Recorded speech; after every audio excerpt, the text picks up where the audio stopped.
In life, there are moments when all direction seems to vanish, when each step feels like walking in circles and every effort yields no sign. The mind, in its hunger for certainty, begins to doubt whether there is even a way forward. But the absence of sight does not mean the absence of path. Just as clouds can obscure the sun without extinguishing its presence, your unseen door still exists, waiting. The door is not always a thing to be found with the eyes, but a space to be felt with the heart. Often it lies behind what you fear most: discomfort, silence, uncertainty. You are not meant to understand the timing, only to deepen your awareness. As long as you search through restlessness, the door will remain hidden, not because it is absent, but because your gaze is scattered. Stillness is not stagnation. In stillness, perception changes. Like muddy water settling into clarity, your inner vision clears when movement ceases. The door does not move to greet you. You become capable of seeing it when the mind quiets, when you no longer chase and begin to trust. Each life holds its unique entrance into purpose, but many walk past their door daily because it is not grand, not lit, not obvious.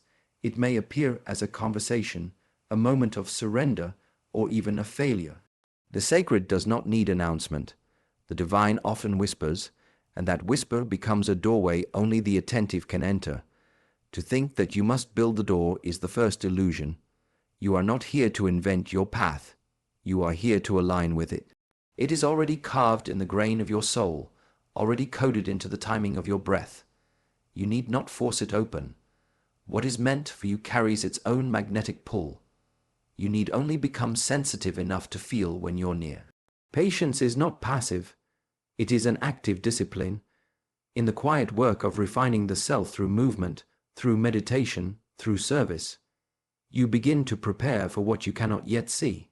You become the kind of person who recognizes the door, rather than the one who rushes past it seeking something shinier, louder, faster. There is no need to shout at the sky for signs. The world is already speaking. The wind, the tension in your chest, the pattern of your dreams, each is a message, a signal that a threshold may be close. But to receive it, you must unclench your thoughts, breathe slower, and listen from the space between your thoughts. The greatest doors are not outside of you. They are reflections of an inner readiness. When you feel lost, it is not because the door is missing, but because something inside you is still learning to see in the dark. Pain is not an interruption of the path. It is a refinement of the traveler. Struggles do not take you away from where you are meant to be. They strip away what you are not, so that you may arrive as who you truly are. What feels like a delay is often a disguised teaching, placed exactly where it needs to be. Hardship shapes the vessel to carry what the future demands. If you were given your purpose without pressure, you would not have the strength to hold it. It is through the pressure that capacity is built. The fire does not destroy the metal, it tempers it. What melts away is only the unnecessary. What remains is the essence. Many people pray for transformation, but reject the path through which it comes. Growth does not arrive in comfort. It arrives dressed as challenge, wrapped in uncertainty, and delivered through experiences that require surrender. You are not being punished when you struggle. You are being prepared with precision. Every fall, every failure, every frustration is a chiseling. The rough stone resists at first, but slowly the form emerges. You do not yet know the fullness of who you are becoming, but life does. It is carving you, even in the moments you feel broken. Especially in those moments, to walk a sacred path requires more than good intention. It requires resilience built in silence. The delay, the detour, the disappointment, each is a training ground for unseen doors. When they open, you will not be surprised. You will be ready, because your readiness will not come from ease, but from endurance. Do not mistake movement for progress. Sometimes life holds you in place so that your roots may grow deeper. Without deep roots, any door you enter will only lead to collapse. The stillness, the hardship, the friction. It is planting something in you that cannot be taken away. Others may not see what you are going through. But that is not required. The most sacred preparations happen in solitude. The world may only see the fruit when it arrives, but you will know the soil, the storms, the pruning that came before, and that knowledge becomes a quiet strength you carry. Struggles reveal the parts of you that are real. They burn away performance, dissolve the ego, and call forth patience. What remains is grounded, aware, and unshakable. You will recognize your door not because it is easy, but because everything in you has been prepared to step through it with peace. What you call struggle is not a deviation from your path. It is part of the shaping. A tree does not resist the wind because it knows the wind strengthens its roots. In the same way, your spirit is not broken by hardship. It is deepened by it. Each trial refines your understanding of what truly matters. We often wish for clarity, but reject the process through which clarity is born. Struggle is not chaos. It is instruction. It exposes what is weak, what is false, what is no longer aligned with who you must become. The door you seek requires a different version of you, one that can only emerge through experience. There is no awakening without friction, no deep peace without having first sat in the storm. You may not yet see the purpose of your current difficulty, but one day you will recognize that the strength it demanded of you became the foundation for everything that followed. What burdens you now is building you quietly. When water shapes rock, it does not use force. It uses time. It returns again and again. Life does this with your soul, not to break you, but to create flow where once there was rigidity. The obstacles are not in your way. They are part of your way. They carry messages you only understand through endurance. Every scar becomes a scripture when read with awareness. They are not marks of failure, but symbols of passage. You walked through fire, not to be consumed, but to understand heat. This understanding cannot be taught in books. It is earned. That is why your struggle is not something to escape, but something to be present with. The training is not always visible. Others may not know the battles you face within. But it is in those quiet battles that your real preparation is taking place. You are being made steady, being made calm, so that when your door appears, you will not just walk through it. You will carry the gravity of one who has earned it. Preparation through struggle removes the noise. It brings you into contact with truth, not the convenient kind, but the kind that sits at the base of the soul. That truth becomes your compass. And while the world may not see the shift, you will feel the difference in how you walk, how you speak, and how you listen. Do not rush to escape what feels heavy. Wait is how the body grows stronger. The same is true of the spirit. What you carry now is not for nothing. It is rearranging something deep within you, not as punishment, but as permission to become what you were always meant to be. The path is not yours to design. It is yours to walk. The illusion is that you must find the perfect door, the right timing, the ideal conditions. But no door reveals itself through control. The doors that matter appear when you are prepared to approach them with humility, not demand. You are not placed here to map the entire journey. You were given the breath to take the next step, and the courage to lift your hand. Life does not ask you to know what's behind the door. It only asks that you be willing to knock with presence and remain still enough to hear the response. The mind wants guarantees. It wants to choose the door based on logic, comfort, and familiarity. But purpose is rarely dressed in certainty. It is wrapped in mystery, lined with risk, and held together by faith. You knock not because you are sure, but because you are ready to discover. To knock is to move in trust. It is an act of surrender, not of control. You do not demand the door open. You approach with reverence, knowing that what opens may challenge everything you thought you wanted. But if it opens, it is yours to enter, not because you forced it, but because you were aligned with it. Sometimes you stand before many doors, each one quiet, none revealing what lies beyond. In these moments, it is not your intellect that guides you, but your inner stillness.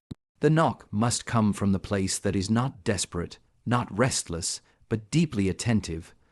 The right door will open when you knock with the right presence.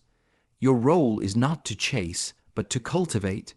Cultivate patience, cultivate readiness, cultivate depth. The door you are meant to walk through is already attuned to who you are becoming. You are not required to force your way in, only to arrive at the threshold with sincerity and discipline. The knocking is a test of intent.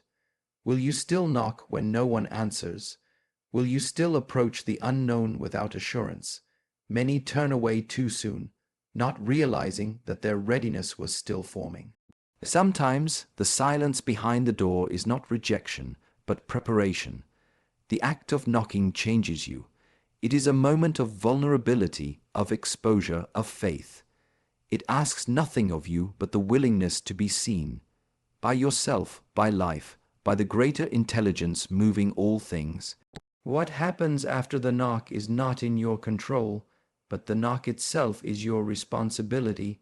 There is a voice that speaks without sound. It does not shout, it does not argue. It waits behind the noise of thought, behind the pull of emotion. This voice does not compete for your attention. It is always present, but only heard when everything else becomes quiet. Inner silence is the doorway through which it speaks. Most people do not lack guidance. They lack stillness. The answers are not absent. They are simply buried beneath the mind's constant movement. To hear divine instruction, you must tune yourself like an instrument. The more still you become, the more clearly the signal comes through. Not louder, but clearer. Silence is not the absence of life. It is the essence of it. In silence, you return to your original nature. You become a vessel, emptied of confusion and receptive to what is real. Guidance is not something you chase. It is something you allow, and what you allow is shaped by the quality of your inner space. In the silence, there is no fear, no comparison, no urgency. There is only presence. It is in this presence that you begin to see beyond the surface of events. You begin to recognize the subtle alignment between what you feel and what unfolds. Divine guidance does not explain itself, it reveals itself. And revelation requires stillness. Those who are always reacting, always seeking, always filling the air with noise will miss it, not because it was not offered, but because they were not listening. The guidance of something higher is not invasive. It respects the boundary of a restless mind. Silence is the invitation to cross that boundary. To be silent is not to be passive. It is to become alert in a different way. The silence carries weight. In it, you begin to sense things before they happen. You begin to feel what words cannot teach. You begin to trust that what is unseen is no less real. The divine does not need to explain itself to be true. When you enter silence with reverence, you do not come back unchanged. It reshapes the way you move, the way you speak, the way you choose. The decisions made in silence carry a deeper resonance. They are not based on fear or desire, but on alignment. You begin to act from knowing, not from needing. Inner silence is not a technique. It is a relationship, one that deepens over time. The more you return to it, the more it reveals. And in that revelation, you are no longer chasing direction. You are walking with it, listening with your whole being, guided not from outside, but from within. Faith is not the guarantee that everything will work out. It is the choice to move even when nothing is certain. Many wait for signs before they take the first step, forgetting that the step itself often becomes the sign. Faith does not remove uncertainty. It walks with it, calmly and without resistance. The mind seeks closure, something final to hold on to. But faith lives in the space where the outcome is still unknown. It does not ask, will this work? It asks, can I remain present while not knowing? That presence, carried through motion, becomes a force that quietly alters the direction of your life. Faith is not about having the full vision. It is about having enough clarity to move one step. The next step is revealed only after the first is taken. This is not a test of logic, but of trust. Movement becomes sacred when it is not driven by fear, but by surrender, a willingness to align with something greater than personal comfort. There are many who believe, but few who move. Belief is held in the mind. Faith is expressed through action. It is the bridge between the invisible and the visible. To act with faith is to declare that your spirit is more committed to alignment than to immediate understanding. You act not because you are sure. You act because you are rooted. In stillness, you receive the whisper, but in movement, you give it life. The wisdom you receive in silence must be honored in the way you walk. When you carry doubt, but move anyway, your doubt becomes lighter. Faith transforms not because the path becomes easier, but because you become more open to being guided moment by moment. Every sacred path includes a stretch of uncertainty where the way is not lit and the results are not guaranteed. These moments are not obstacles, they are invitations. You are not being asked to prove your strength. You are being asked to demonstrate your willingness to listen, even when your eyes see nothing yet. Faith is not the absence of fear. It is the decision to walk alongside it without giving it the lead. You can tremble and still walk forward. You can question and still take the next step. This movement is quiet, sometimes unseen by others, but it resounds deeply in the unseen realms of your becoming. When you let go of needing all the answers, you begin to walk differently. Each moment becomes an offering. Each choice becomes a gesture of alignment. Faith does not make you louder or faster. It makes you more attuned, more focused, more anchored in something you cannot fully name, but fully feel. Before anything meaningful can unfold outwardly, a shift must occur inwardly. Life does not hand you what you desire simply because you want it. It brings what you are aligned to receive. Alignment is not about achieving more. It is about becoming still enough to embody what already belongs to you. Many people focus on arrival, on outcomes, on recognition, on the visible sign that progress has been made. But arrival without alignment is hollow. It may satisfy the ego, but it does not nourish the soul. True arrival happens when the outer step reflects an inner state that is already at peace. To align is to clear what distorts. It is to remove the habits, beliefs, and noise that keep you moving in directions that fragment your energy. When the body, mind, and spirit are not in harmony, even the right door feels wrong. You cannot force your way into peace. You must become the shape that peace fits into. Life responds not to your words, but to your frequency. You can speak of faith, speak of purpose, speak of intention, but it is the quiet, consistent state of your being that determines what enters your space. Alignment is not about perfection. It is about integrity. When your actions, thoughts, and values move together, you become magnetic. People often look outward for signs that they are close, but the true signal is inward.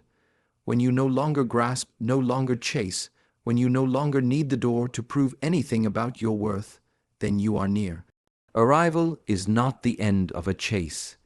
It is the natural unfolding of what you've already become. To align is to accept the timing without bitterness. It is to know that your preparation is not a delay, but a deepening. You are not behind. You are being carved into a vessel that can carry the weight of what is coming.